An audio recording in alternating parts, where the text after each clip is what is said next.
Man, funny enough, too, I actually got in contact with Goodyear today. And really? Yeah. So they sent Send it by me. Blimp?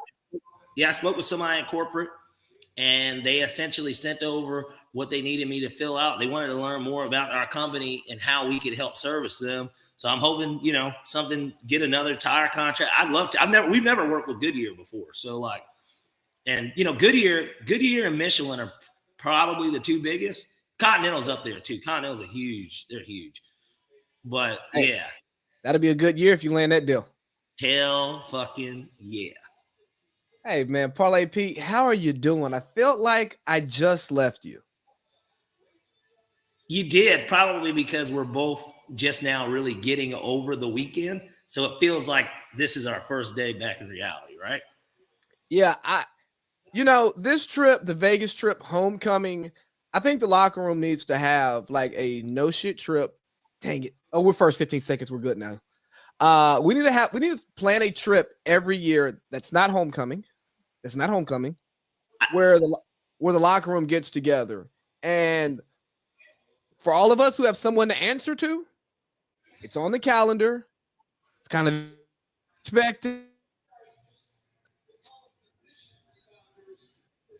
You go do whatever you do, but we have us a family trip. Yeah, and of course, that will be pending schedules. I know that things do come up for certain people in our group. And so as long as everybody's physically available, we could definitely have it to where we have an annual trip that we could put together. I think it's a fantastic idea. And maybe it's the draft, but it doesn't even have to be the draft. And the thing is, the trip doesn't have to be easy. We go to Nashville. We can go to Houston. We can go to Austin. We can go to Charlotte. It's not really about a crazy. Yeah, it's not about the location, although there needs to be some things in that location now. We're not going to the Smoky Mountains and living in a cabin. Yeah. That's the family trip with the actual families. Yeah. Well, I mean, we could do a ski trip, though. I'll tell you one that we need to do. If I'm, recommending a place, Toronto. And if it's like during Caravana or something, maybe, like, we need to go to Toronto. I like the sound of that. I heard Toronto's a good time. Very international city. Beautiful city, beautiful people, great food. And of course, like especially season year round for sports, they've got every sport except football. But from there, we could just drive to Buffalo. Shit. So yeah, I mean, it's literally a 60-mile drive. So I mean, that ain't shit. It's like an hour and 15 minutes. Like that's nothing. Yeah. Yeah, man. So we enjoyed Super Wildcard Weekend. Down in Tampa Bay. It's no longer Tampa Bay or Tampa Brady, whatever y'all call it. It's Tampa Bay now because he's out of there. But we're not going to start with that game, man. Let's talk about the first game, or not, because it was the Seahawks getting blown out by the Niners, although they were up at halftime. Anything to take away from this game outside of Pete's revenge tour coming to an end, but they're going to retool and. Great season. If anything, this game, let's keep it 100. I mean, we kind of spoke about this last week about them in general, about their season and how they have the biggest overachieving season of anyone. I mean, I think that a lot of people, including myself and you, thought that they were worse than the Falcons. Yeah. That they were going to be worse than the Falcons. We thought the Falcons would, and I mean, that didn't say much. We didn't think much of the Falcons either. But we thought, I thought they might be the worst team in the NFL. I mean, so kudos to Pete Carroll and really showing, how great of a coach he actually is. Because I think we do forget that Pete Carroll is a top, certainly 5, probably 3 coach in the NFL. This is a dude that has one on both levels. Like, let's not forget about that aspect of it either. But 2, and I know that he's not the GM, but he's partially the GM of that team too. I mean, what a call to get rid of Russ and say, we're going to fleece fucking Denver. We're going to still pick in the top 5, but we're going to have a winning record and we're going to be a playoff team. I mean, bravo. Well, you know that Sean Payton really took a liking to Denver and what they had to offer, and he thinks he knows how to fix Russell. Let me tell you something real quick while we're talking about Pete and Russ, because they'll be forever married, kind of like Tom and Giselle. Colin Cowherd, I listen to his show almost every day. He's talking about Russ and Sean Payton because he met with Sean Payton this week and they had dinner. So now he's just leaking a little bit tidbits he can, right? He talked about how Russ is so, disengaged from the team. He's like, he has his superstar wife. He has the biggest mansion in Denver. He comes to work every day in a Bentley. He has his own office. He has his own chiropractor. He has his own doctor. I'm like, that's why the teammates just don't like him, super big contract. I'm like, no, dog, that's not why they don't like him. They know he's the quarterback. They know he got Sierra. They expect him to pull up in a Bentley and have the biggest mansion. The problem is he don't leave his office to ever be around the team, and he ain't playing well. He ain't at the training table with everybody else because he's at his own personal training table. You can't disenfranchise yourself if you're not going to play well, or if you haven't been there forever. You know what I mean? Like, if you play well, all right, dog, we balling. But when you suck it, if you're Tom Brady, for instance, like, nobody had an issue with Tom. Well, some people kind of did, but none of his teammates had ever came. But he had his own personal trainer too, the dietitian dude, Guerrero. Yeah, Alex Guerrero. Yeah, so I mean, like, but that's also Tom Brady. And he was poaching clients from the team. Right. And so you can do it, but like you said, if you're not leading or you're a stalwart in the organization and nobody has anything, especially with somebody like Russ, there's so little and so much too at the same time that came out of Seattle about him. The Golden State situation.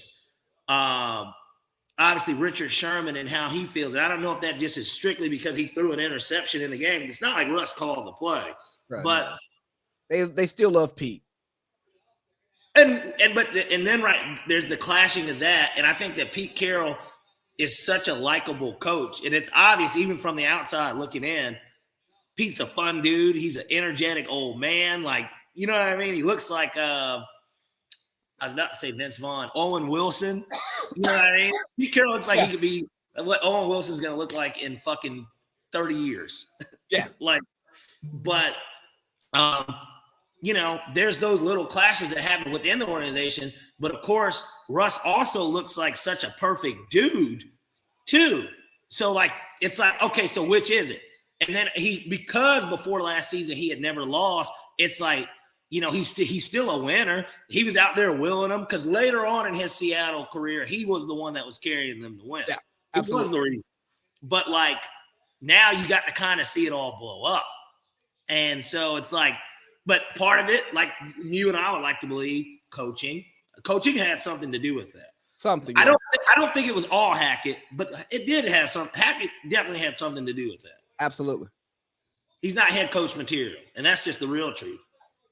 He's not. But to tie a bow on this, man, if you're going to be an asshole, if you're going to be aloof, if you're going to be distant, you got to be good. You got to be good. Amen.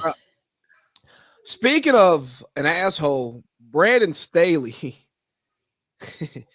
has got about this tight. Yo. You mean Mr. Go For It? Yeah, Mr. Go For It. Mr. says the right thing in the press conference. Is he the Russell Wilson of coaches? I mean, nah, because he hadn't done enough. Yeah, you're right. You're right. I'm sorry, Russ. You deserve better. Yeah, Russ has actually done something. Hey, so how about this? Somehow my algorithm took me from Pat McAfee today to some Chargers podcast called the Bolt City Podcast, and I'm listening to, I guess, some Chargers fans talk about the Chargers, and I got like 2 minutes into it, and I said, why the hell am I listening to this? I don't care about your team. I'm not supporting your podcast, partially because I'm a hater, and three, like, the Chargers don't have fans. They have a little pocket in San Diego, small pocket, but the Chargers don't have real fans. Nobody cares about the Chargers. Yeah, I've never met somebody say, "Hey, I'm a San Diego Chargers fan." When we met, obviously Trap, Nico, these are guys from San Diego. Initially, the first time I met them. I mean, that's one of the first, because when guys first meet each other, sports will certainly come up, and from there, yeah, who's your team type shit. And they're like, yeah, Raiders. And I'm just like, really? I'm like, y'all didn't like the Chargers growing up? Because I'm like, y'all had Junior Seau. They did go to the Super Bowl in the 90s. It's not like they weren't like, they had LT, they had Drew Brees, of course, at one point. Phillip Rivers obviously kind of started. I'm like, you guys had some guys. Sean Merriman. They were guys. I'm just saying, they've had dudes. Michael Turner, we're so appreciative for that gift here in Atlanta. But like Darren Sproles, Marty Ball. I mean, there was a lot to kind of like in that growing up, at least there. I have to imagine they won their division a lot. The Chargers have been a very consistent franchise throughout our lives. Yeah, typically a playoff team. Yeah. Nah, they like the Raiders. But the Raiders have been so – I mean, I know the Raiders went to the Super Bowl, 02, but like the Raiders have been so bad a majority of our lifetime. Terrible. And think about that. They're the Cowboys without winning seasons. They are. They're like this brand, but they're not even like the Cowboys will make the playoffs and not win. But the Raiders weren't even fucking sniffing it. Like, was it Derek Carr had like the lowest losing percentage of like all quarterbacks throughout his career? Probably there. He's probably the winningest quarterback, including like Stabler or whatever. Like, yeah. Rich Gannon was a journeyman. Even though he won an MVP, he was like 37 years old when he won MVP. He was an outlier. Matt Ryan was not an outlier. That's an outlier. Yeah, I had to fucking bring him up. He's going to be in every edition, guys. Look forward to see how I bring him in next week. We are all here to do what Falcons do. Look at that. But hey, they were up 27-0, so they did something worse than what Matt Ryan which is on Matt Ryan's record. As Jim Rome calls us, the Falcons or the Falcons or something like that. I don't know. Who got dunked on? No, man. Steph Curry just made a shot at halftime, half court halftime. They stole the ball, and it was 1 second left. He launched it from the Boston Celtics emblem on the other side of half court. Unbelievable. But he shoots it. He steals it. Hold it. He literally shoots it. He shoots it, and he makes it. Nothing but net. And if anyone had Celtics money line first half, you just lost it on that because they're up now. Golden State's up 1. Oh, man, that's terrible. Speaking of bad bets, what about the idiot that allegedly put like $1.4 million to win $11,000 on the Chargers money line? Hey, we don't give gambling advice here. We give picks. That's stupid. I don't care if you're Mattress Mac. I don't care if you're Elon Musk and you got $44 billion to waste on Twitter. That's dumb. He's not a gambler. He's somebody that has a lot of money. Because no gambler would do that. No, he that's like has a lot of money that was watching the game and was like, you know what? This is going to be my club section money for tonight. I'm going to throw all this money on this because this will just – that way I don't even pay for it. But then again, if you're betting over $1 million on anything, you got it. Ain't nobody doing that and sweating that. Bro, it's like when you're putting together your long shot parlay and then you know the Chiefs got this year Denver and they're minus 650 on the money line and you throw them in there. It's like, what are you doing? You just want to get 10 you just want 10 teams? You want to just be scratching and clawing and be like, I got 6 or 7. I got 6 or 7. You know what I mean? Like it's just a pointless bet. But anyways, Brandon Staley responds to his fumbling of the game and the playoffs by firing his offensive coordinator, Joe Lombardi, and his quarterbacks coach. And I'm not saying that the offense was spectacular, but you scored 30 points. I don't know if the offense is actually the issue. Yes, the defense forced 4 turnovers by Trevor Lawrence, right? 4 picks. Five turnovers. Yep, the muff punt. 5 turnovers, 4 picks. Yeah, so, but when I watched the Chargers, they look like a team that's coached by a guy like Brandon Staley, somebody who thinks he's smarter than the room. Austin Eckler can't be your only running back. You need somebody who can just ground and pound, a guy with some oomph on him who you can hand it to, give him 3 yards. He can get you 3 yards, cloud of dust, burn clock. I mean, you watch the Chargers, they throw the ball 50, 60 times a game. Why? Because they can't run the ball. You don't always run the ball for yards, you analytics nerds. Sometimes it's to wear down the defense. It's to burn clock, and then you go fire. Fire your offensive, your main offensive staff, but your defense hasn't been good since you got there. Your defensive head coach, Brandon Staley's on the hot seat. We knew he was on the hot seat, and I wish he had an ownership group that actually didn't care about money, like a lot of these owners, and would fire his ass and bring in Sean Payton, because Sean Payton is laying on the bed, legs wide open, saying, "Please choose me, Chargers, choose me, Chargers." All you gotta do is throw the money at him, and he's yours. You think he's doing one of these? Absolutely. He sees them in the club in the section, and he's just like, and they're like, "What's your price?" 20 M's, and 2 firsts and 2 twos. He's like, and I'll do whatever you want me to do. Whatever. And I promise you're gonna enjoy it. Question for you. He's like, ask the people in New Orleans. They're gonna build a statue maybe for what I did. That franchise, a dump. Who, the Saints or the Chargers? Or both? The Saints. That franchise is a dump. Hey, Sean Payton, you're not shooting any shots at your family. I'm sure that there's some people here that are listening, but you know exactly how I feel about it. It's not just the Saints. It's New Orleans as a city too. Yeah, you're not a New Orleans guy. I like New Orleans. Great. Well, culturally, no issues. I have no issues with it culturally. But in reality, what it smells like, what it looked like, the team they got representing them. Come on, man. That's a dump. Hey, Pops, it ain't me. I didn't say that. It's a dump. Atlanta said it. All right.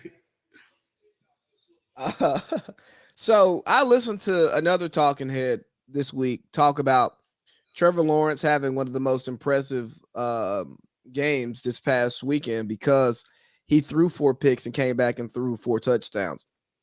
And the argument was that's more impressive than just throwing 4 touchdowns because you were able to fight through the adversity and keep your confidence. And I say, hey, son, I don't pay you to throw 4 fucking picks. I'm impressed by being effective and being efficient. Now, the bounce back, very impressive. But I'm a type of guy, I don't like to be knocked down. I like to know who you bounce back against. And like I said, the Chargers were a shaky team all year. It was a team that you blew out. The Jaguars blew them out earlier in the year in LA. They beat the shit. I mean, it was 40 to 16 in LA when they played them. So probably why they were is it more impressive? I'm just going to ask you, is it more impressive what the Jaguars did as opposed to what the Chargers didn't do?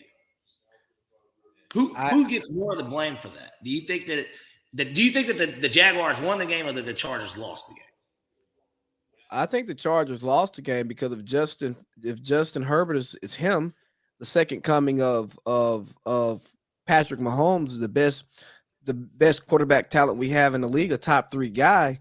How come you can't ice the game, son? Like it's 20. You missed the pass. You missed the pass of Keenan Allen that would have gave you 31 going into halftime. It's 31-0. People are tucking their tails. They like, hey, 1, 2, Cabo on 3. You know what I mean? We can't squeeze them like that though, and just put them in that box. Yeah, there are moments in the game where you're like, if you made one play, the outcome of the game is probably different. But at the same time, look, that's why his offensive coordinator is in the fucking unemployment line. Now, granted, because he's in the NFL, we know these guys, they just get 2nd, 3rd, 4th chance. That guy will be the quarterback coach Oh, fuck. He'll be a quality control coach at Alabama or something. I mean, he's going to land on his feet, okay? And if he's not, he still gets paid out his contract. But one of the big things that I also take away from that game is, why were y'all not bleeding play clock? Like, we've asked this question multiple times over the last decade. Why teams don't do it? We've seen it twice with Kyle Shanahan-led offenses. We've seen it once with a Darrell Bevel led offense. We've seen it with obviously because Joe Lombardi is the offensive coordinator. Or no, he's not Joe Lombardi. There's two Joe Lombardis. Joe Lombardi. Yes, Joe Lombardi. Okay. Joe Lombardi led off. So we've asked this question a lot. I mean, there are many times. Hell, people could say the same with that Colts Chiefs game, that wild card game. It's like Andrew Luck. Yeah, Andy Reid. That's what I'm thinking about. Like, question. I mean, this stuff happens a lot. It does, and I wonder, because I've never been there. I'll never be there. Is the pressure so big when you're on that sideline that you just can't take a step back and go, "Hey, we're not snapping the ball until there's 4 seconds left on the clock, 3 seconds left on the clock."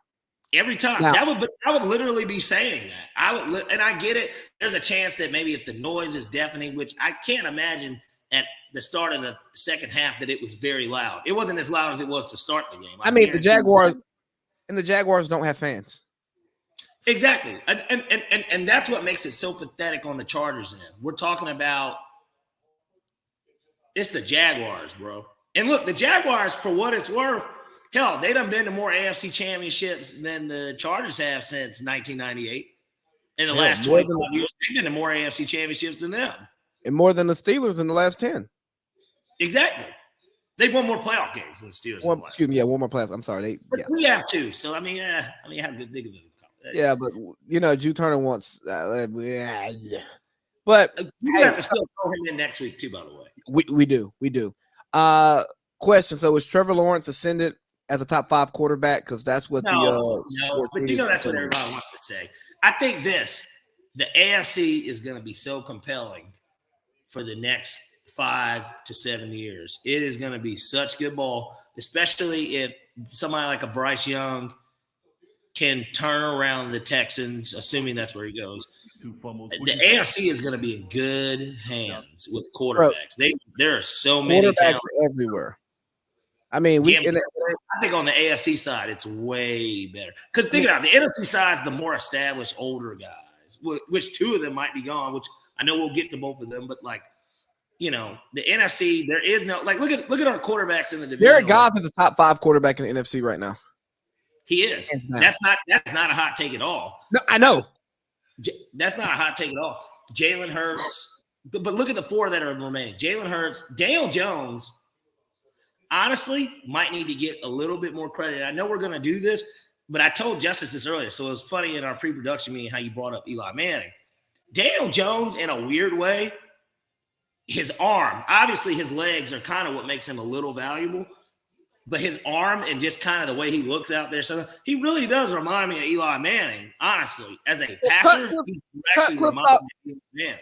Cutcliffe taught him the game just like he taught Eli, but and that's what I told Justice. Before we get to that, here's what happened. Here's what your boy should have did at the podium instead of whatever the hell he did. No, we just the Bears are what we thought they were. What we thought they were. We played them in preseason. Who the hell takes a third game in the preseason like it's bull? We played them in the third game. Everybody played 3 quarters. The Bears are who we thought they were. That's why we took the damn field. Now, if you want to crown them, then crown their ass. But they are who we thought they were. And we let them off the hook. That's what Staley should have walked up there and said. You want to crown Trevor Lawrence the top 5 quarterback in this league? Well, you crown his ass.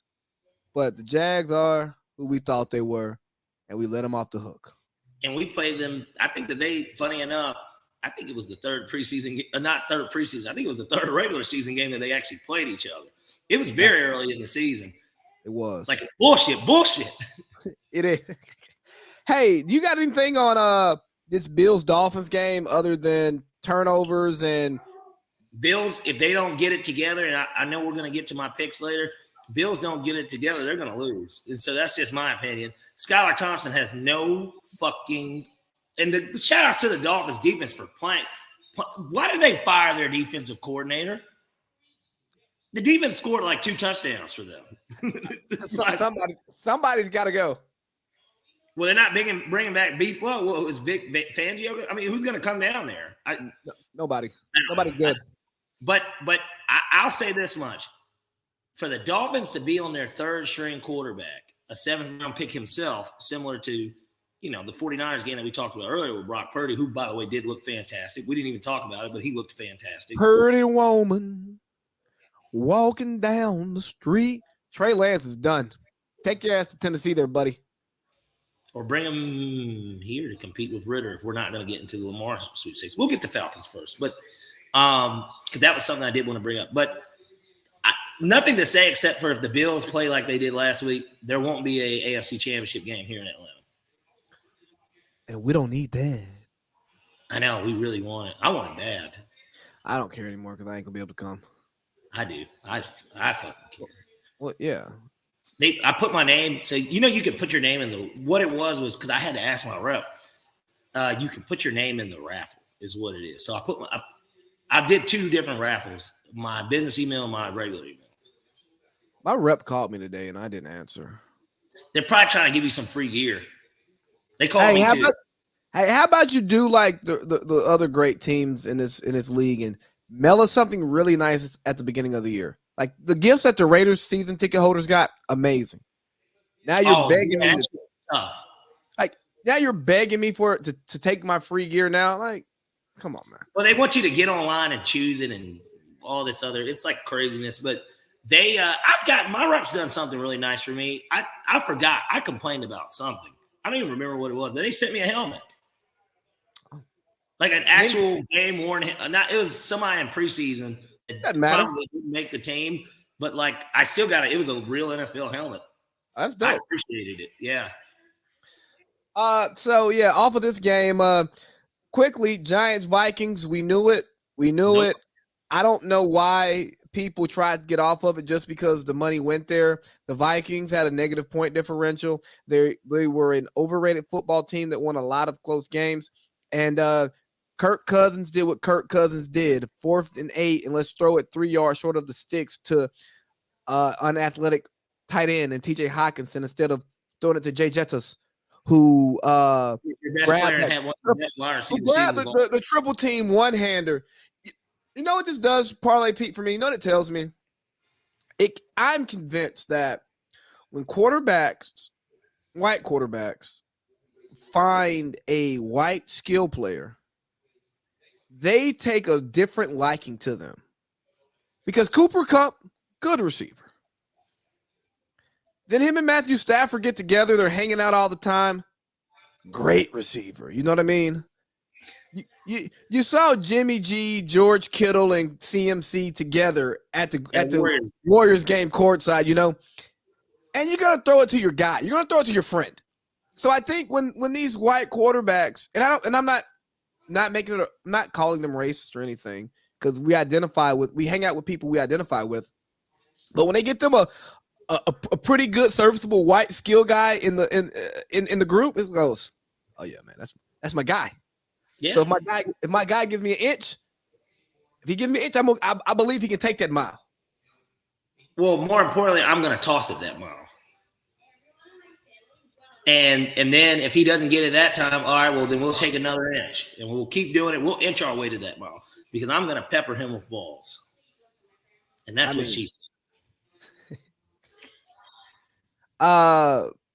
That's what he said to her. The Vikings, DC got fired.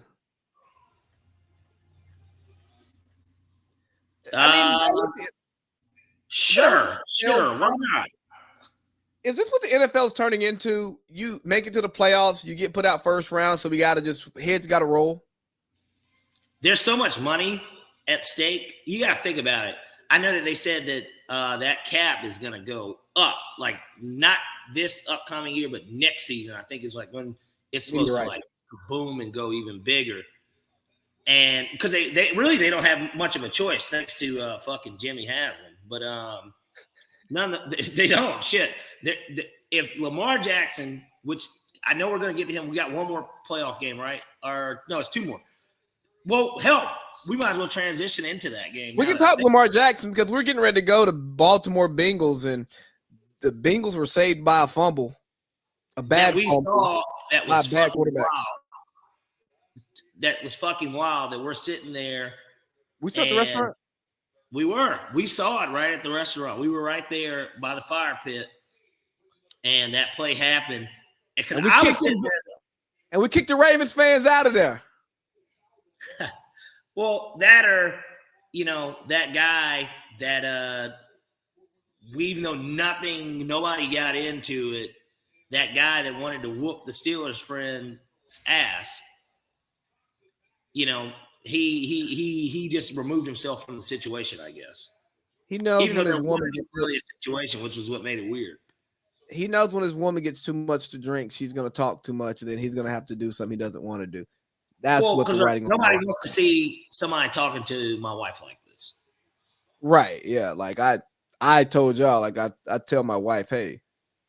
But I didn't even realize. Did she say something? I don't even remember hearing her. Yeah, she popped back first.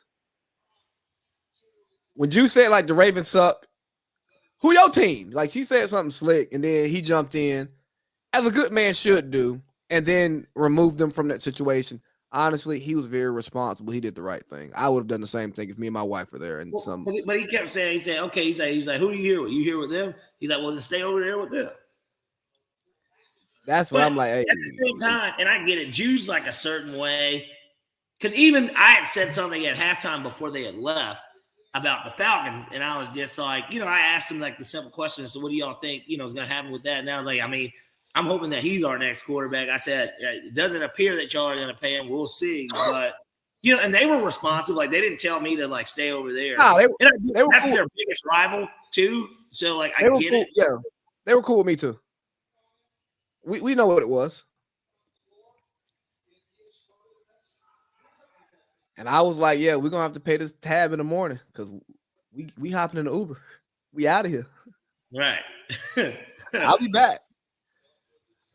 Anyways, so yeah, we don't really care about the Steelers. I mean, the Ravens game. The Bengals should have won by a lot, but they didn't because they covered if you bought that point and a half, baby, and that's exactly what I did. I hit my parlay then, and I hit my parlay. The pick I gave out last week, of course, hit because I took him 6.5, so it worked out perfectly. But yeah, Lamar, they fire Greg Roman, which I think is a step in the direction of keeping Lamar Jackson. I think that was a great move. His first year as the OC was Lamar's MVP year. They went 14-2. He had the best, obviously, and we knew Lamar as an athlete and as a quarterback. Let me not say athlete. That's so disrespectful. I hate when I do stuff like that. I didn't mean to say it like that, but like as a quarterback, we knew that he had it in him. He looked great. Louisville, granted, isn't, the greatest fucking college in the world, but they still played in the ACC, goddamn it. And, he broke, of course, we know he could have won the Heisman 2 straight years in reality. And like I said, even though it was Bobby Petrino's offense, and we know that was maybe the capability of what the Falcons could have seen with him and Vic, we'll never know. That's going to be one of the great what ifs in NFL history if what would have happened because think about how that would have started out. But either way, as a quarterback, we knew that he kind of had the mechanics to do it. He's got a strong arm. His accuracy was always something I think a lot of people question. But Greg Roman got that out of him, and you got to think about it. He was also Kaepernick's OC when he was first getting started in San Francisco, and Cap had his best numbers as well that following season after the year. Even though the year he took over and they went to the Super Bowl, Alex Smith looked good too. So I don't know if Greg Roman is necessarily the problem. I think he is a big part of the problem for Lamar's progression. I think he was a good early year coach for Lamar. But now as Lamar is getting more comfortable with NFL defenses, become a more refined passer, he's proven us that his work ethic is second to none. You just look at the way his body is. Like he's he's focusing on being a better quarterback. I think he needs a better system that allows him to show more of what he can do, but is set up for him to successfully be able to do that. I think the scheme has just gone stale with Lamar. I think Greg Roman. I think Greg Roman should go to the Bears and be their OC. I think he's a capable OC, but I think where Lamar is at today, he needs something more like what Sirianni's doing for Jalen, where the run still exists, but you are getting the opportunity to make the best throws for you. Like I listened to Michael Lombardi. Listen to a lot of football podcasts, guys. Watch a lot of football, listen to a lot of football podcasts. And something that he said that was very, very unique. And I said, oh, wow, kind of right. He goes, Lamar is a similar passer to Brady in the sense that let me finish. He's a inside the numbers passer, and he's a dump down guy. So he needs a scheme and personnel, because I think they're not doing the best job with personnel. A scheme and personnel that gives him more opportunities to pass inside the numbers. So good tight end like they have with Mark Andrews, a legit slot receiver, and a out of the backfield running threat. And obviously, he can throw deep passes when necessary, but his bread and butter is inside the numbers and the dump net and the yak. So instead of trying to make him what he's not, scheme it up so it allows him to do that. Like Kyle Shanahan gets them 3 to 5 first downs a game just off of scheme. If me and you could throw the ball 15 yards with professional accuracy, Kyle could say, hey, throw the ball here on your third step. It's going to be open. You know what I mean? I just think that, and I completely agree with you, but you want to know what it is too. And I just, like I said, I hate to bring Matt Ryan up, but it's because this is who I'm a fan. Like this is the team that I follow, fan of, and I go to. We are all here to do what Falcons do. Look at that. But I also think that this is a part of the, I wouldn't even say regression. I mean, he's been hurt the last 2 years, but like, you got to look at it this way. There's two different things. For one, where are the weapons? Mark Andrews, good draft. Okay, nice draft pick. Like, you know what I mean? And he was big about it. He wasn't even tight end one. It was supposed to be Hayden Hurst, who's, was okay with us and then has done pretty good with Cincinnati this season. But, like, the weapons are the number one thing at the end of the day. He doesn't have to have a bona fide one, but similarly to how Jacksonville got Christian Kirk this year, which he still isn't worth what he got paid, but he was still a 1,000-yard receiver this year. And so, like, I think that they haven't done their due diligence to sign a guy to join him, like to at least be bought. Sammy Watkins was the most that they've done. Like, it's ridiculous in reality. So, AB, of course, could have been somebody that they could have done. But this is the second part, too, outside of even those weapons. Because even J.K. Dobbins and Gus Edwards, okay, solid run game, like solid. No, it ain't no Christian McCaffrey. They didn't bring CMC in there. Like they're not bringing him anyone to play with him. And he did this all on the rookie deal. Where was the money spent? Because even defensively, who did you pay? They just paid Roquan, right? They just Marlon Humphrey got paid. Calais Campbell, he's a pretty good contract. What's my man's name? The other corner. Over for the offense. Has Mark Andrews got his deal yet? I don't think so. I mean, goddamn, what the fuck is what I'm saying? Well, they're Patriots light. Yeah, man, but that's weird. Like, I mean, even Green Bay, yes, like a team like Green Bay, they draft too. Like, they've never really signed anybody for Aaron Rodgers. Aaron Rodgers is more talented than Lamar Jackson, or talented. He's a better quarterback. Let me not say he's more talented. He's a better quarterback than Lamar Jackson. Even today, he's a better quarterback than him. Yes, and maybe Rodgers makes those guys look good, and they were hoping Lamar would. But Lamar is gonna need a little bit of help. God damn it! Like, you can't just throw him out there and say, "Hey, we saw how you took over." Aaron showed you that you need a little bit of help. Look, he was the MVP 2020, 2021, 2022. He was average. He had an average year. because he lost the best receiver in the league. When Tom Brady left New England, we were like, shit, Brady might be cooked. Then he puts up MVP numbers when he had Chris Godwin and Mike Evans. This idea that quarterbacks, right? The idea that any quarterback can just carry filth is absolutely insane. This is not the NFL where you can just ground and pound and make shot plays or just throw it to the flat or just throw underneath all the time and win game. That it doesn't work that way anymore. You have to be able to stretch the field. And if you're not going to stretch the field, you'll make the playoffs, but you're not going to be great. And as strong as that defense is that they had, because they have Peters too at corner. I like him. Right? He's another guy. Talk about, to put this in the best terms, a nigga's nigga. That would be like Marcus Peters, for real. But he's one of them California niggas too. So like, hey, homie. Yeah. Like I think I put it in the group. I know we had all seen it, but him walking, bro, that's some stone cold shit to do in the middle of a football game. For real. Like to seriously go up and address a fan and then call him a bitch ass nigga like in front of everybody. That's crazy. But like, but my point is this: those defenses, as good as the Ravens defenses have always been, typically a top 10 unit, right? What year since he's been there have they been the number one defense? I don't think that over the last 5 years they've even had the best. 49ers have had two of them for sure. Cowboys have arguably had one. Philly's had a really good, like it's a good defense, but it isn't even the best defense or a great defense. It's not like the prior Ravens team defense. Typically, those Ravens teams, it was the number one defense in the league. But personnel being the number one thing, but number two for Lamar too, and that I know that everybody wants to underrate it, and I don't want to sound like Jew Turner here, but like when you don't have an offensive head coach, this is to get to my Matt Ryan point, why I brought him up. When you don't have an offensive head coach, you can have a very good OC, or in the case of Greg Roman, solid OC to start with.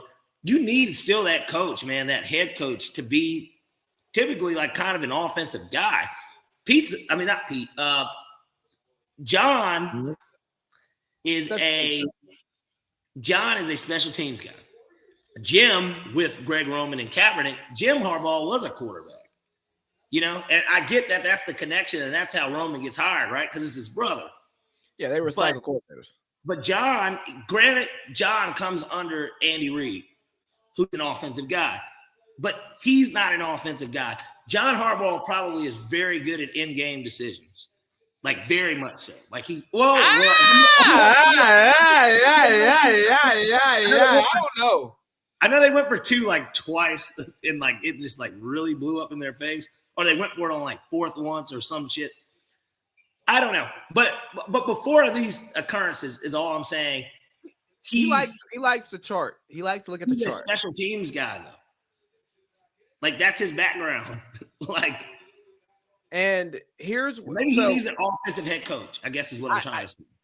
Let me push back on that a little bit. I don't think he needs an offensive head coach. I think he needs a coach who's involved in all three facets of the game and can piece it together and have a good offensive staff.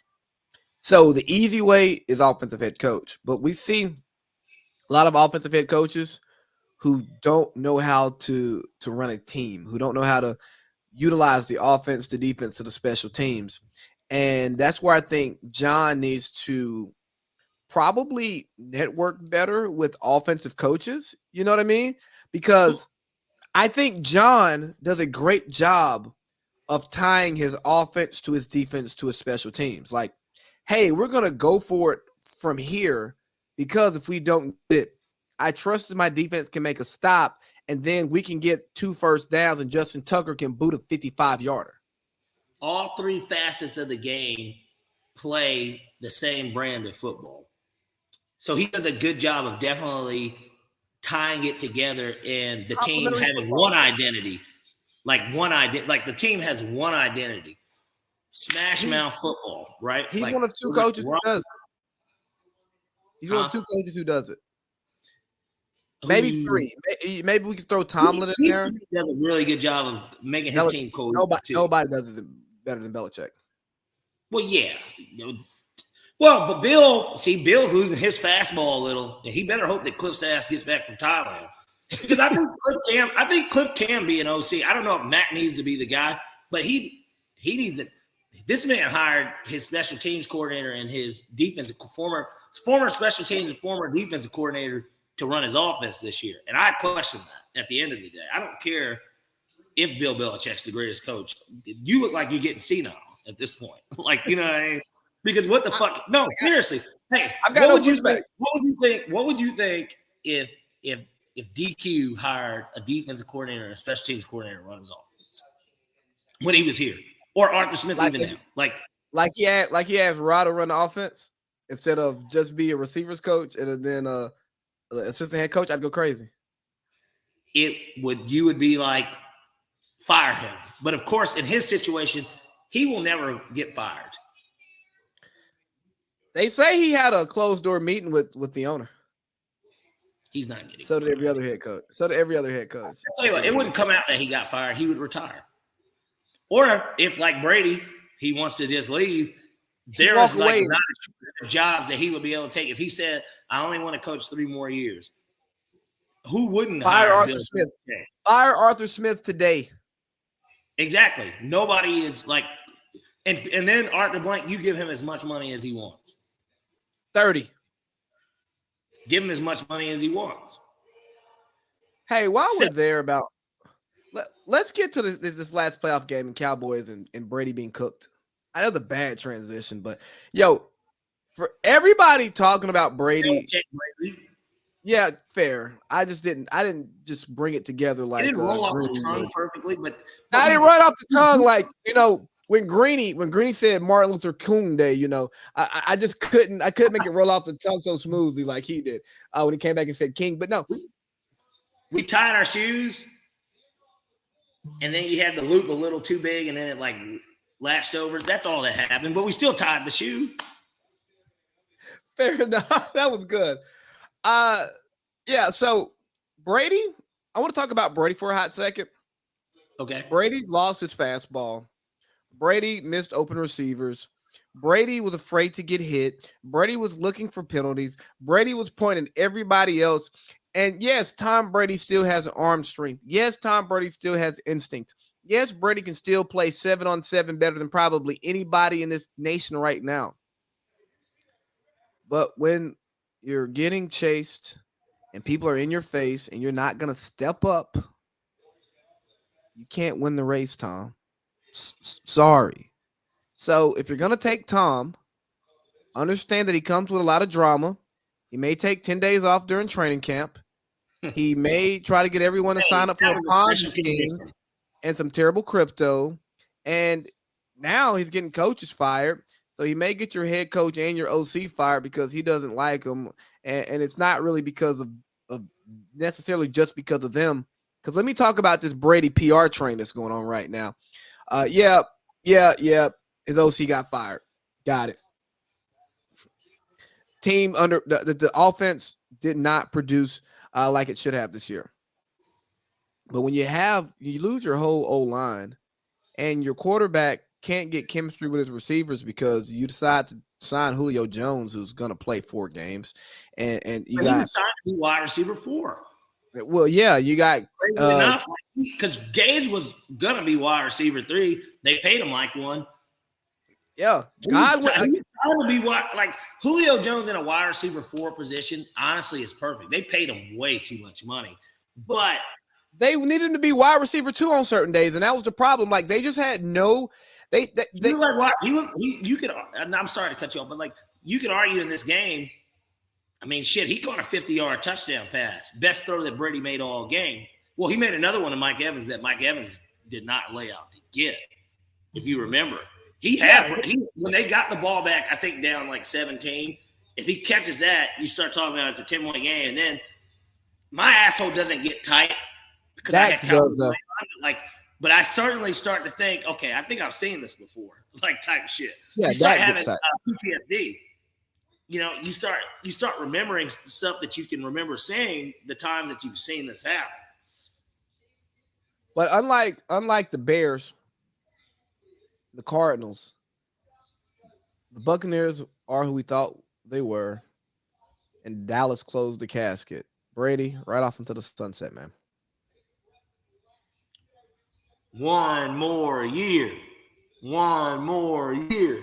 I think this is the funny part, and I'll get into better analysis of the game and what I thought, even though I knew that this was coming, and we kind of talked about it when we gave out the picks last week about it. But this is what I thought, or what I think with the Brady situation. Oh, looks like AC Lee has left us for a second. But what I kind of thought when we looked at the situation is this. I think that him and Aaron Rodgers, and when I say him, I mean Tom Brady and Aaron Rodgers are sitting up, playing around, and are essentially trying to decide who's going to make the first move. And I feel like that's going to open up the decision-making for both because they're kind of waiting to see what each other do. On one hand, Brady, to me, even with them firing Leftwich today, there's not really much of a reason for him to come back aside from the fact that a majority of the team is the team that he did win the Super Bowl with. I mean, there's that aspect of it. But I don't think that Brady necessarily wants to be there. And that's why even before this season, you knew Brady didn't want to be there. And then he's got this divorce that happened. I mean, there's so much that goes into kind of his aspect of it. Now, on the other hand, with Aaron Rodgers, he's doing a media fucking tour. He's doing the non-ESPN version of a car wash, by going on McAfee. After the game, kind of saying, I haven't made a decision. Getting asked for his jersey after the Lions game, and he said, I need to hold on to this one, the jersey, instead of doing a jersey swap or something. It's just one of those things where I think that they're kind of both playing roulette and they're waiting to see who shoots first.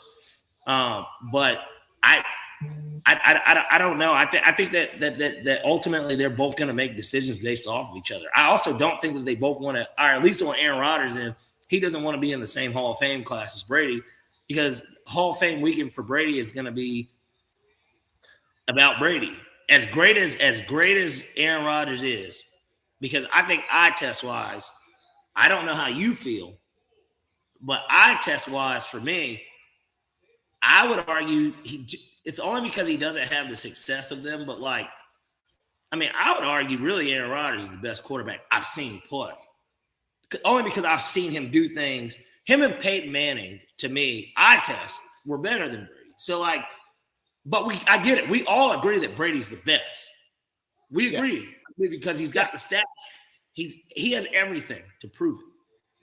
But eye test wise, I'm not even gonna sit up here and act like Aaron Rodgers and Peyton Manning weren't better than Tom Brady, in my opinion, from what I saw. Yeah, I mean, I thought this is what's great about sports.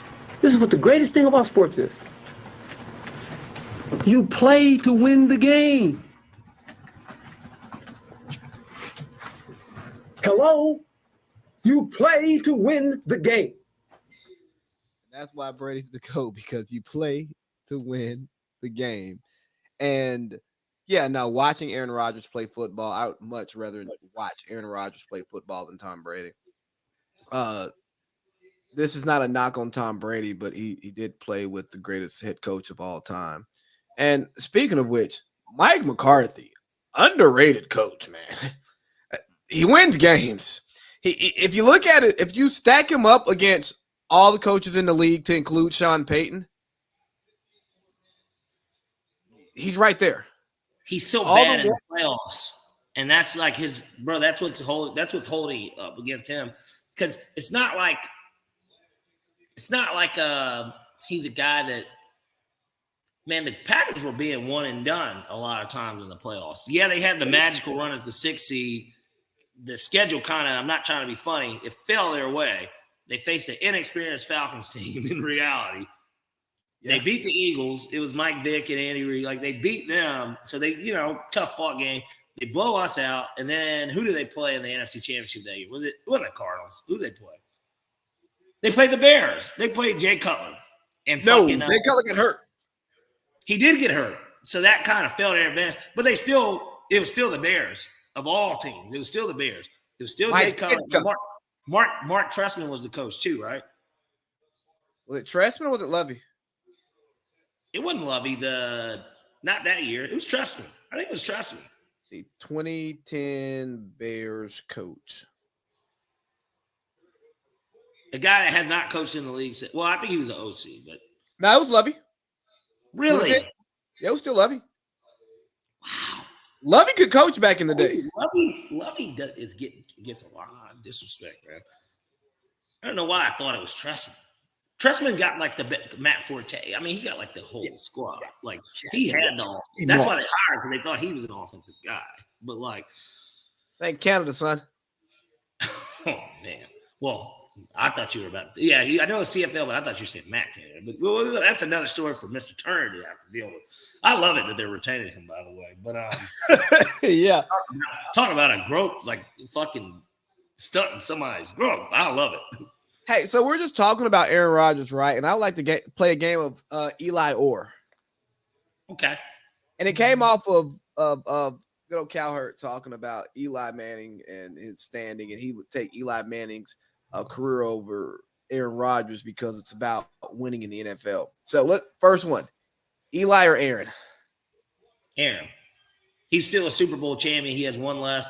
Eli did beat him in that, like I said, another game. Then McCarthy coach, 15-1 Packers. They were hot that year. It was the year after the Super Bowl. I mean, they were really good. They blew New Orleans out in that season opener. Randall Cobb, I think, took back the opening kick as a rookie. That was the star, Randall Cobb. Jordy Nelson. They still had James Jones. Who's the running back? I know Amon Green wasn't there. Nah, it was number 25. I just can't remember his name. Not Dorsey Levens, the other 25 after him. You're going to think about it, and I'm going to go to our next quarterback, Eli or Matt Ryan?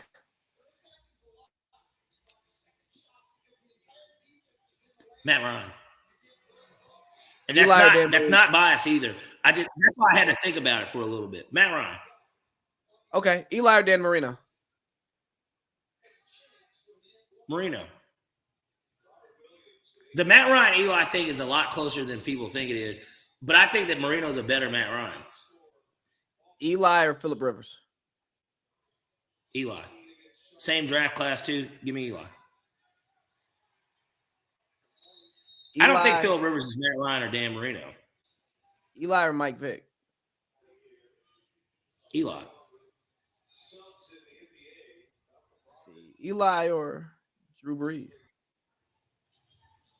Drew Brees. Let's get freaky here. Eli or Randy Moss?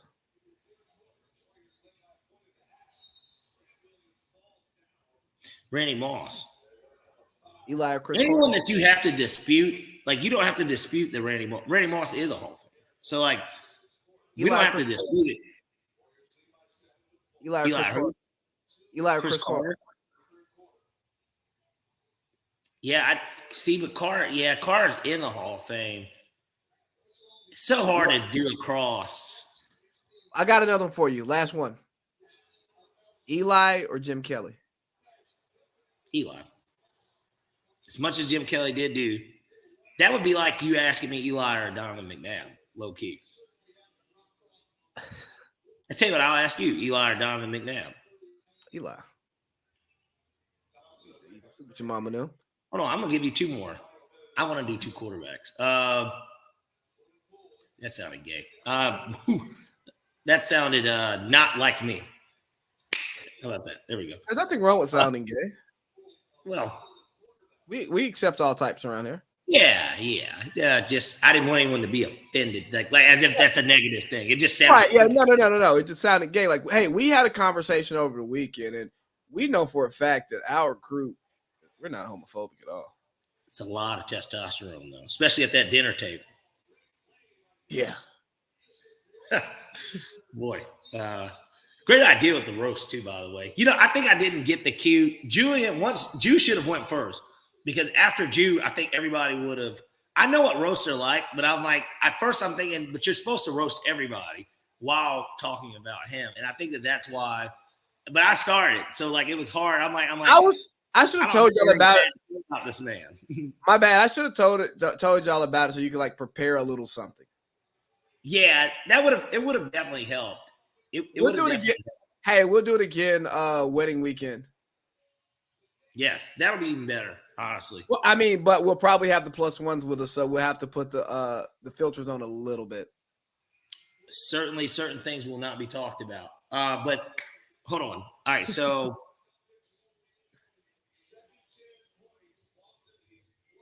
Eli or Big Ben? Big Ben. Okay. Well, hold on. I take that back. Give me Eli, because I don't need the off the field stuff that Big Ben got. Nah. Well, that and then how much do you think Big Ben is the reason they won those Super Bowls? I'll give Big Ben this. Big Ben won one of those Super Bowls for sure. I think Big Ben was looked But at. that first one, did Big Ben really win it in his second year? No. They had a dominant defense, and they played against a Matt Hasselbeck-driven, Mike Holmgren coached Seahawks team that all they had to do was keep Sean Alexander in check. And Jerome Bettis had a better game than Sean Alexander. I think Big Ben is seen as a better quarterback than Eli Manning. He won more, even though they have the same amount of championships. He won more. And he was better when you watched him. Because here's the issue with Eli Manning. Two seasons with playoff wins. Every time else he was one and done. One and done, or didn't make it at all. So which it was a lot of not making it at all. It was a lot of 8-8, 7-9 type shit. Same with Drew Brees though too. If Drew Brees typically, if they didn't win the division, I know that the year after the Super Bowl they lost to the 7-9 Seahawks, but they weren't typically a wild card team. It was either they won the division or they didn't make the playoffs because either we went or Carolina went. Eli would always be would be top 10 at the end of his 2 playoff runs. I mean, top 10 in the league, right? And then by week 8, you're like, Eli's what, 12? Well, and then by week 17, you're like, okay, he's got 3,500 yards passing. He's got 23 touchdowns, but he's got 21 interceptions. Yeah, and he has a guy that is a somewhat Pro Bowl player when healthy in Victor Cruz. Because Victor Cruz made the Pro Bowl 3 or 4 times in his career. Right. And he had Jeremy Shockey. He had at the time an elite tight end. What was considered at the time. And he had blacks. Yeah, and he had Burst, right. And he had what's his name? He had Steve Smith from USC. He had weapons. Jacobson and Bradshaw, Thunder and Lightning. Give me your next one so I can get us out of here. Because hold on, I need to pull up because I got to think of a better answer. Okay, so Eli Manning or this isn't a good one just because he doesn't. I mean, there's no winning. But okay, actually no, this is even better. Eli Manning or Kurt Warner. This is who Kurt Warner was Eli Manning's quarterback when Eli got drafted. Because if you remember, Eli actually didn't start. It was Kurt Warner who was the quarterback of the Giants. And fun fact about Eli Manning that I don't know if you remember this, but I do. Eli Manning made his first ever start against the Atlanta Falcons in the Meadowlands. Give me Kurt Warner because he's the MVP. See, I'm an only child. And I played defense on some bad football teams. And I had my best high school game in a loss. 2 picks, 5 tackles, and a forced fumble, and about 3 quarters of play because I came in for somebody who was injured as a sophomore. We lost that game. You think I went into the locker room with my head down? Hell no. You were thinking after the game, first of all, everybody's like, man, you balled. And then even your coach took away. Oh no, yeah. I kept starting. Talking about being ready for the moment. Yeah, I started after Buddy came back from injury still. They're like, oh yeah, that's how people lose their jobs. Yeah. I got player of the week free. I think a free burrito at Moe's. Yeah. I'm like, yeah, y'all lost because when I came in, they had 21 already. They didn't score no more after I came in. So shit, y'all lost. I won when I played. So give me individual accolades over team accolades any day because I can't control everybody else.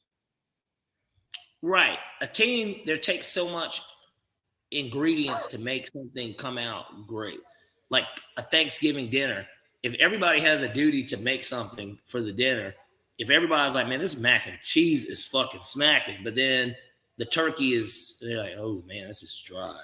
And then they're like, the sweet potatoes were all right. Like, it makes it hard to say, oh, man, the dinner was great. But then the bartender's smacking drinks at everybody, and they're like, man, the fucking bartender was on it.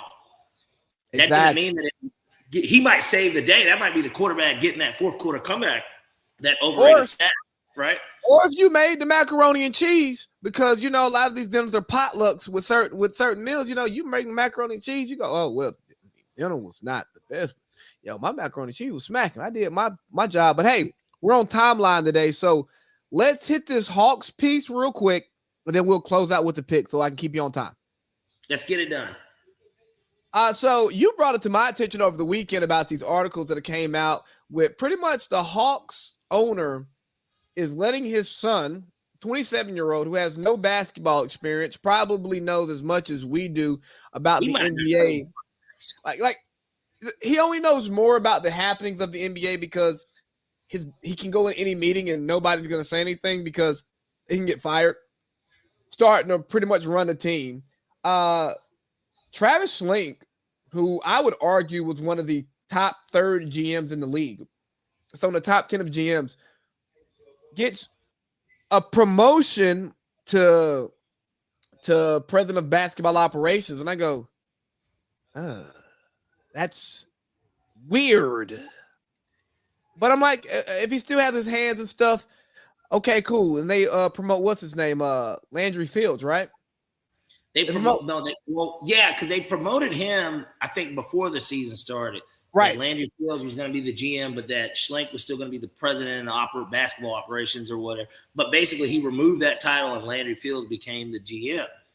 Right. Which you're like, okay, well, that's a weird move. Kind of like that weird move the Falcons did themselves with the new guy that's going to be, it's just, whoa. But then they're like, but McKay is still going to be a part of it. So it's just like, well, what does that mean? Is there something that we don't know? Like, what's going on?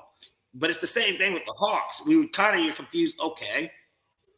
And before this stuff came out too, we're sitting there looking. John Collins has publicly been on a trade block for like 2 years. That's odd. Not that he's on the trade block, but it's so public and he hasn't been moved. Then the DeJounte Murray move happens, and I go, hey, as long as we win, it's worth the draft picks. But then and we both agree that this was going to make it was that was a good move. You added an all-star, and you did it in a league where two guards, obviously Golden State's kind of in that standard to where when you got two guards that are really good, you can win basketball games. Like that matters in this kind of league.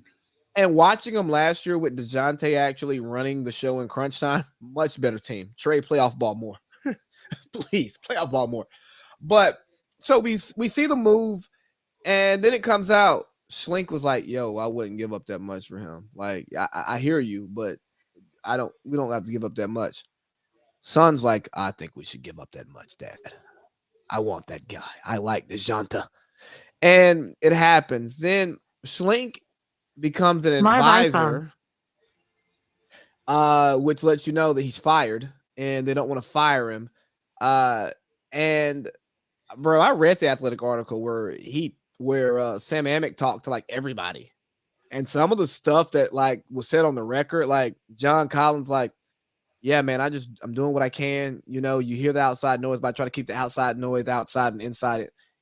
And then Trae Young, you could tell he's a good locker room guy. No, you can tell he's been there longer than everybody too. But you can tell, like John Collins, even when he gets on the mic, like when they get him to talk, you could tell he's actually like a very good locker room person too. And I'll tell you, Trae Young isn't. Trae Young isn't. Trae was very defensive in comments when he was asked specific questions. And last night I picked this up when DeJounte was getting interviewed.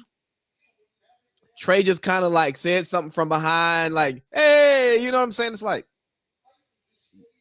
you had 16 points. He had 30. But the team play, and Trae still had a double-double.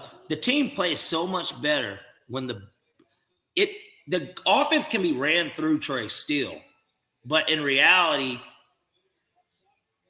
him off ball is a little bit better probably for the team to have that success because DeJounte first of all, with Trey, the only thing that Trey is doing is going to shoot threes, going for that floater, which he ended the game. I don't know if you watched the game, but like he ended the game with that floater. Like, so that's like kind of his thing, or, getting fouled and going to the line, as opposed to with DeJounte, he's a mid-range threat. He can shoot the three. He's not as good a three-point shooter as Trae Young, even though this season he might be. He might be having a better three-point shoot season. They can be a good – John Collins can pop a three, too. Onyeka Okongwu is – bro, he's like arguably like he's not my favorite player on the team, but I love Onyeka Okongwu. Like, I think that he's a very good person. He's my fourth favorite player, but so DeJounte is one now because he gets the boogie, he's the best because he does it on both ends. He's the best player on the team. Number two for me is Bogey. Like Bogey took Luka personally. He's just a bucket though. He's a bucket. He's tough on defense too, but he's a bucket. But and I don't know if you noticed when Luka hurt his ankle, Bogey's like, "Hey, come on." And he's just cooking Luka. I'm like, yo, Trae Young gets a lot of a lot of slack for sucking on defense, but Luka is terrible. But you fucking sports media guys love Luka, and y'all like to. So so he's going to use his body a little bit better. Like Trae Young has no choice but to get beat no matter what. Because he's just not big enough. My number 3 is AJ Griffin, just because I really liked his game at Duke, and I'm a Duke fan, and he's on the team. But then Okongwu, I love him. I think he's great. He is probably the best 6'9" big man in the league. He gets every inch out of that 6'9" frame. But I love it. He can play. I wish he could shoot a little bit better, but he can play. Can we just trade Trae Young? The franchise is falling apart, man. Franchise is falling apart, and I didn't know that the ownership situation was this bad. That these guys. And you remember I did the pod a while back where I said, hey, there should be relegation in ownership, and I feel like you should be a basketball guy in order to be an operating owner. I know it drives down the value of the franchise, and these guys don't make enough money to own a franchise. But do you think this nepotism nonsense will be going on in a franchise that Pat Riley owned, or a franchise that Jerry West owned? Hey, let me bring in my numbskull son who knows nothing about. But they're not the owners.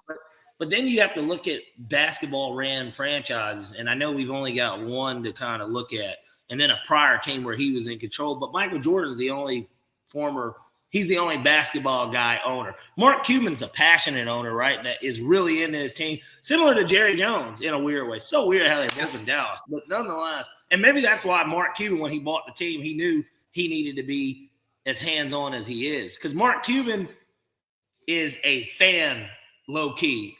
He's a businessman, but he's a fan, running the team. You see Mark Cuban, he's very much so in on everything with the team. He's not I have a lot of money, I'm gonna pay y'all, I'll be at the games, you'll see me, maybe I'm in the box. That motherfucker sits on the bench, so he's there. He was sitting next to Luka's dad yesterday. You know what I mean? He was sitting next to Luka's dad yesterday. That's what I'm saying, bro. I love Mike, that passion. Well, we know why Mike's an owner, because he's Mike. Nothing about Mike tells you even his own game doesn't tell you he is a smart team basketball guy. And look, I know everybody loves to kill him with the Kwame Brown thing, but Mike's made a lot of bad choices with the team. He made a great one by drafting LaMelo, of course. I mean, it was kind of the obvious pick at that point, but at the same time, he still did draft him. That is who he wanted ultimately. And you know, drafted Halliburton, who I like. Halliburton's a media darling, so I just want to throw that out there. I'm not knocking Mike for drafting LaMelo. That's crazy. But I'm not even talking about a Mike. I mean the guys who are cutting their teeth in the league, Steve Kerr, somebody we talked about earlier in pre-production. He'd be a good owner because he knows how to run a good team. Do you think that there should be, because it seems like it is somewhat in the NFL, do you think that there should be a position called the Rich McKay position, to where a football person is essentially really the owner, because that's what it almost sounded like, because the GM is not that clearly in the NBA. No. So, like, do you think that there should be, like, I hate to say it, like I know that they have like a board, right? You should have But like a former agent with some clout, somebody who's a former player with real clout who knows what they're talking about, who can tell, hey, Bron, we're not trading these 2 draft picks because we made this move to help you, this move to help you, and we can't mortgage the future because we're probably going to trade you next year. You're going to ask for a trade and we're going to move you, and we still got to keep our job. Somebody who can have that conversation with him and then not worry about losing their job after. Like, I'm sure Rich delivered the news to Matt and Julio that they were leaving. Hey. Julio delivered it to the Falcons. Well, yes. But point being is, like, Rich actually delivered it to Shannon Sharp. Yeah. But Rich can go into that locker room. He can go into any coach's office and deliver something. And I didn't even clear this with Arthur yet. But, like, when I take this to Arthur, I'm good. Like, somebody who can stand on their own. And I think in basketball, there are too many people in positions of power who have no power.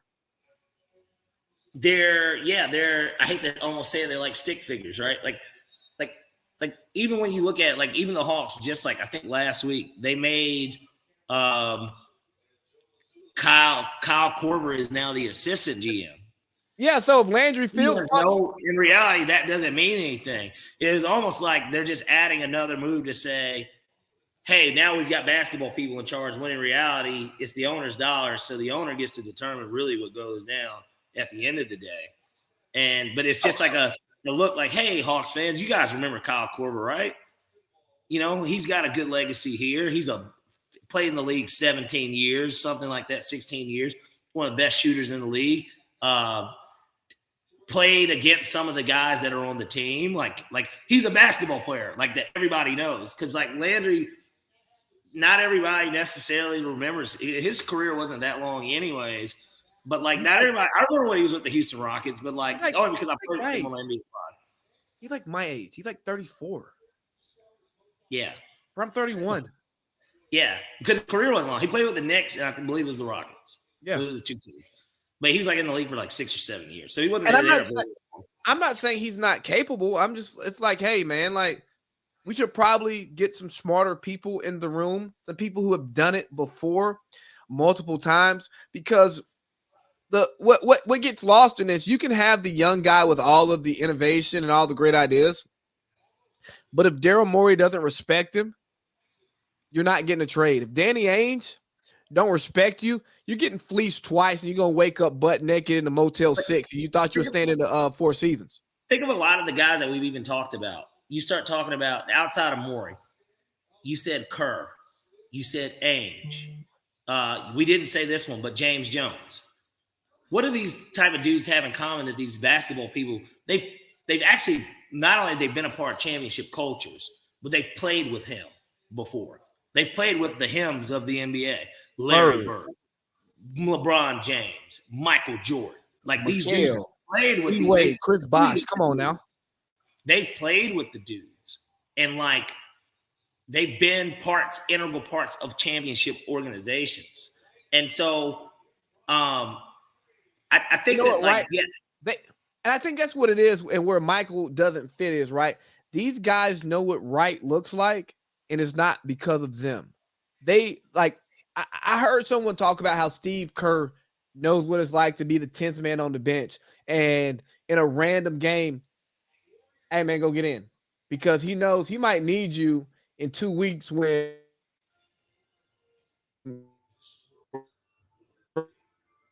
in the rhythm. And Michael don't understand what it's like to sit on the bench for 5 games straight. He's never done it. That or Ron Harper twisted his ankle. We need you now because he can't play. I need you now. Or Michael's got 5 fouls, and it's the start of the fourth quarter. We need you in here to give us 5 really good minutes before we put him in. And then being the guy at the end of the bench and know what the egos are like down there. and actually have to manage them and know when the star player gets to acting too crazy, how do you properly check your star player? Because you can't let LeBron and Michael run rough shot. Like Ty Lue, again, one of the better coaches in the league. What was it in the finals? LeBron's talking about something. Ty Lue said, "Hey, shut the fuck up. I'm coaching this team." You think David Black could have done that and walked out the locker room with a job? Because what does David Blatt know outside of the Israeli league? I'm not even going to touch that one. I'm scared of them people. Well, he coached at Maccabi Tel Aviv. So, like, I know. I'm just saying. I mean, what did he know outside of that? Like, he knows about basketball? Sure. What does he know about the NBA? Two different animals. And that's what gets lost. That's what gets lost. And that's what we're about to get to the picks. I think a big thing that is missed in bringing in some of these coaches who haven't been around the NBA, the expectations of players, and a lot of the media coverage is a lot of y'all don't understand basketball players. Y'all can understand the game of basketball, but you don't understand basketball players. And I think basketball is the hardest sport to adjust to as you go level to level to level. Because as basketball, you got to be the guy on the middle school team to be the guy on the high school team. You can be the guy on the middle school team, but then you get to high school, and then now you the guy on the freshman team. You don't even get to be like a guy on the JV team. Then you might have to wait 3 years to be the guy on the varsity team. But like if you like one of my guys is the guy, you show up day one, you're the number 2 guy on the varsity team as a freshman. Him, he ain't got humbled yet for real. You know what I mean? And then you go to college. If you him, you still him. And then if you one of these one and done guys, you get to the league, you might be him day one, and then you go, hey, Austin Rivers, 3 and D. Excuse me? I was the number 1 prospect coming out of high school. I don't know how to do that. And Austin Rivers, I say him because he talked about on the podcast how he had to learn how to play basketball a different way once he got to the NBA. And that's why I say the basketball transition is so hard because, role players don't get recruited. Like they don't. Like basketball is a we're looking at potential sport, and you can be a hell of a role player, and you have to do the Pat Bev, the Torrey Craig, go play overseas for a few years, and then you can make your way back. Because my partner played with Torrey Craig. He's like, oh no, Torrey was a bucket when he was in college. Well, now he goes to the corner and he shoots threes. I talked to a guy at Applebee's one day in Albany. I was drinking beer at Applebee's watching basketball. Chicago guy. He was like, yeah, I grew up with Bev. Bev was a bucket. You know what I'm saying? They said, what's his name? Tony Allen was a bucket. And then Doc Rivers said, hey, how much? Yeah, I'm saying Pat Bev, but Tony, you know what, Tony Allen? They said Doc Rivers said to Tony Allen, he was like, hey, man, Paul Pierce gets paid this much. That's his shot.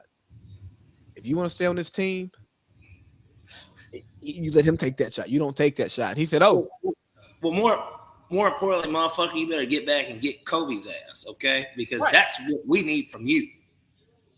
We don't need Paul catching all these fouls because he doesn't have the agility to stick with Kobe Bryant, motherfucker. Like, Kobe gonna use his body and get fat. So a lot of these guys don't understand how to accept the role until they have to accept the role.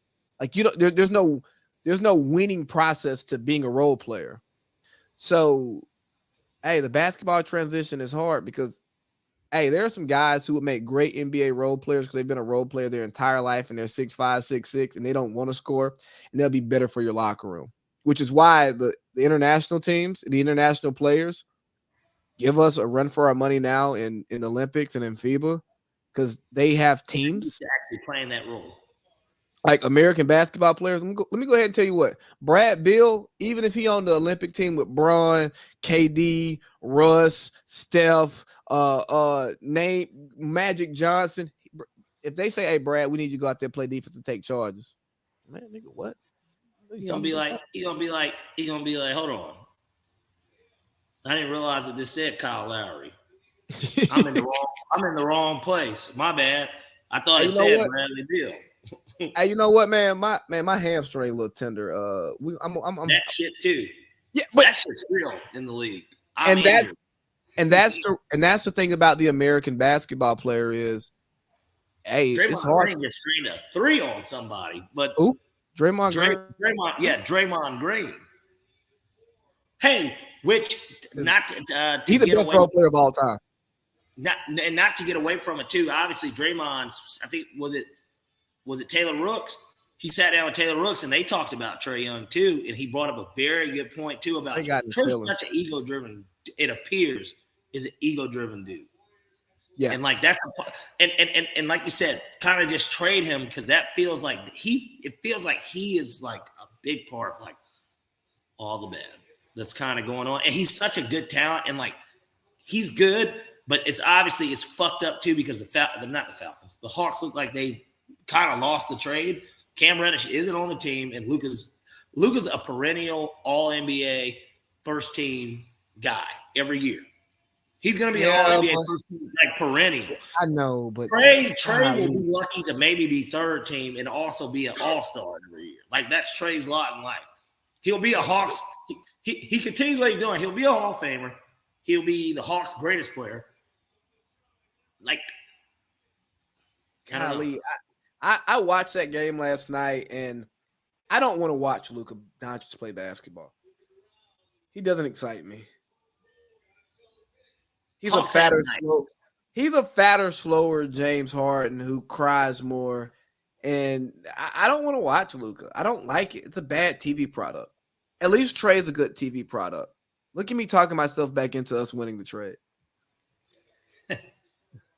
You ready to get to these picks, Parlay Pete, so I can get you out of here? We're already over time. Let's get into it. All right, give me 1 second so I can load her up. Cue it up. Cue it up, baby. Curry time talk some cash shit on Marcus Smart right now. Ladies and gentlemen, it's time for Parlay Pete's Playoff 6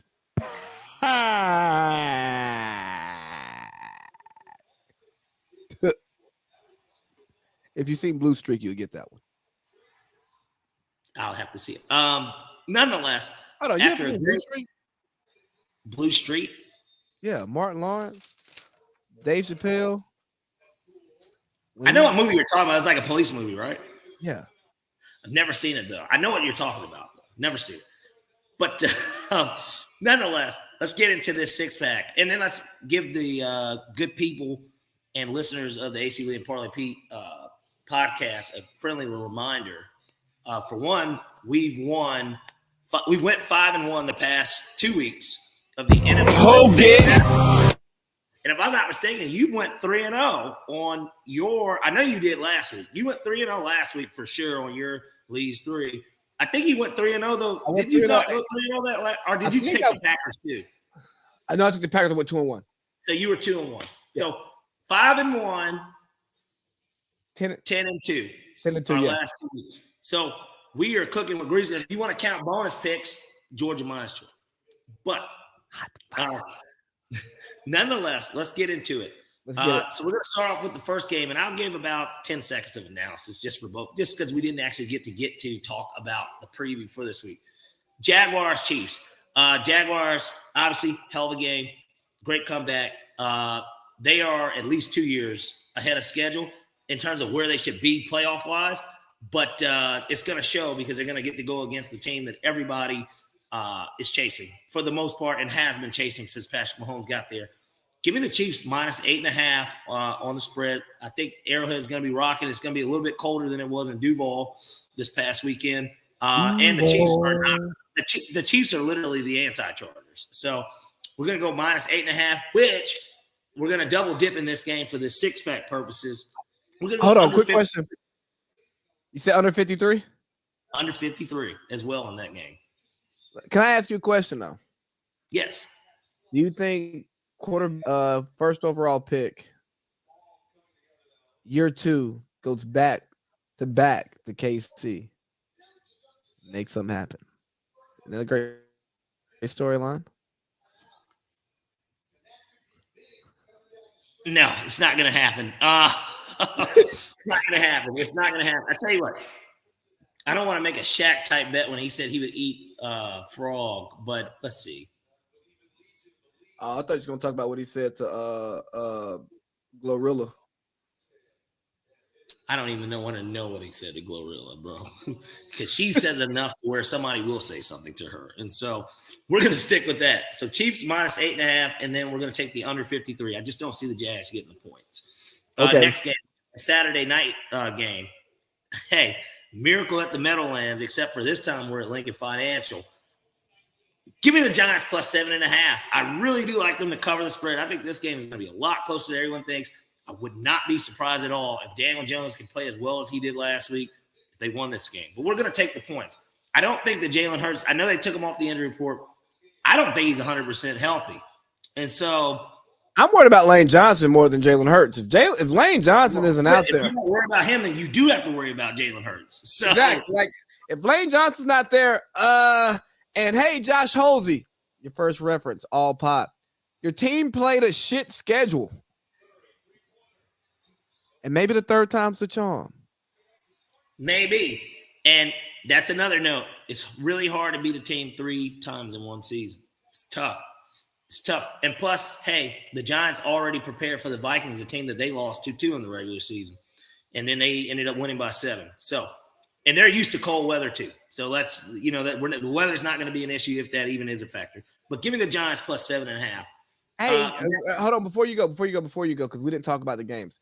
If Philly comes out cold, the fans will turn on them. They're like New York Knicks fans.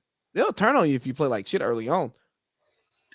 Certainly, if we get a 2-3 and outs and a Giants touchdown, let's get a 13-6 first half. And Dayball knows how to control a clock. I mean, except for when they play the Chiefs and it's the last 2 minutes because they just scored immediately. But they had to, you know what I mean? Because they expected the number 1 defense to actually shut them down. Giants have a very underrated defense too, and I don't think people realize that. But we're going to go roll with the Giants plus 7.5. I really do like that number. Next, we'll skip to Sunday afternoon. We've got probably what should be, who knows? The Sunday games are supposed to be the better games, of course. But maybe the best game in the playoffs, and we're going to get the what if that we never got because of the DeMar Hamlin cardiac arrest that we got, a lot of us got to see if you were watching the game. This game is kind of crazy. I can't believe that the spread is this way based on how the Bills looked. That line is stupid. I have a gut feeling that DeMar Hamlin they must know something that we don't know. I think he's actually going to be on the field. They said he's been at the facility, but he didn't show up. He wasn't at the first game. I got a gut feeling that this man walks out with the rally towel before the game, and I just think that it's going to do a little something different, especially considering it was the Bengals game. It's going to do a little something different. I like the Bengals plus 5. I don't understand why it's that high. Give me the Bengals plus 5. And then I'm also going to take over 48 in this game as well. I see a lot of points, enough points to get over to that number. 27-24, something like that, 31-27, something to that degree. So give me over 48, but Bengals plus 5 as well. Hey, did you know some books had this game at plus 5.5 and plus 6? I'm doing it based off what I had yesterday. I actually looked at Bovada today, and it is plus 5.5, but only because I did this. I did my picks yesterday at like 2 a.m. Well, today, technically, at 2 a.m. So that's what I was going to go with. I didn't go with what I initially saw. Get some fucking sleep. Yeah, it's tough. Wow, overtime. Unbelievable. Did I turn this game off? Well, it looked like Boston just made a unknown caller. But and then for our final game of the 6-pack, we've got the Dallas Cowboys at the 49ers. Guys, this is going to be such a tough game. I think this may end up being the actual best game of the week. I know it sounds crazy, but give me the Dallas Cowboys on the money line. I really think the Cowboys. How about them Cowboys? Give me the Cowboys on the money line. I like Brock Purdy a lot. I think he's going to be their star going forward. And I could see it going either way. The safer bet would be to just take the plus 4. And I know there's the kicking situation. There's so much like kind of in this game. I like them to power through. I like Dallas to honestly power through, man, and get to the NFC Championship. And whether that be them playing the Giants or the Eagles, especially if it's the Giants, the Cowboys are going to the Super Bowl. If it's the Eagles, idea of the Giants, the Cowboys going back to Arizona where they last won it. I like it. I like Dallas on the money line. I really do. I think that they're giving them really good value. I really do. I think they're both very talented teams, but if Dak can play as well as he did last week, I really don't see why they don't win the game. All right, man. So let's go through this. We got Chiefs minus 8.5. Jags at Chiefs minus under 53 points. Mm-hmm. Giants plus 7.5. Cincy plus 5. Cincy at Bills over 48. The Cowboys on the money line. Yes, sir. That's the 6. You like it. I love it. And TikTok, you better post this video this week. You sons of China getting mad. We're trying to give out the bets. Come on now, China. All right. You ready for it? Hey, they probably have something to do with it because it's Lee's 3. Lee's 3. Lee's 3. Lee's 3. We should probably do it 3 times. Lee's 3 and do it 3 times. Yeah. Because we never sync up. Okay. So for Lee's 3. We need to get some Jerry Springer shirts, but they be Lee's 3. Just black with the white on the teat. I like that. And we got to figure out what the Parlay Pete 6-pack looks like. Yes. Man, I had a great quote today that you could put on a t-shirt, but I don't remember what it was, and I would definitely have to tell you in private. But anyways, let's get to it. I like those Giants plus 7.5. For one, I like to bet against Josh Holsey because he's a raging lib from California. And also, as many holes as the Giants offense has, I don't think Lane Johnson's healthy. And I think Lane Johnson is a fundamental piece of that offensive line. And if the Giants can get a pass rush going, it's not going to be great. Historically, what do their teams do? They get home with 4. And Dexter Lawrence, man-child. Oh, and let's not forget Thibodeau. Yeah, he great pick. I mean, I wanted him here. Like, I kind of wanted him here, but they took him before, so it's what it is. But yeah, that boy's been balling too. Like, that boy's been balling, and like nobody's talking about it, but that boy's been balling. Like Antoine Jameson, he's been balling. He's been balling. And by the way, with the Giants too, isn't this how they win these Super Bowls? I mean, like, isn't it? And then there's always one team in the playoffs. Last year was the Bengals, the unexpected team. There's always one unexpected team typically that they got hot and they just went in. Yeah. And I want everyone listening to this to know that some of this is optimism rooted in like shitting on Josh Holsey on Sunday. Like y'all need to know that, okay? Or Saturday, whenever that game is. We're not taking the money line, guys. We're taking them on the points, okay? That's it. Hey, we got Bengals plus 5. Hopefully my bookie has it at 5.5 because I'm going to go ahead and run that up tonight when I get off of here because I don't want anybody to bet it down. I don't think it'll be a push.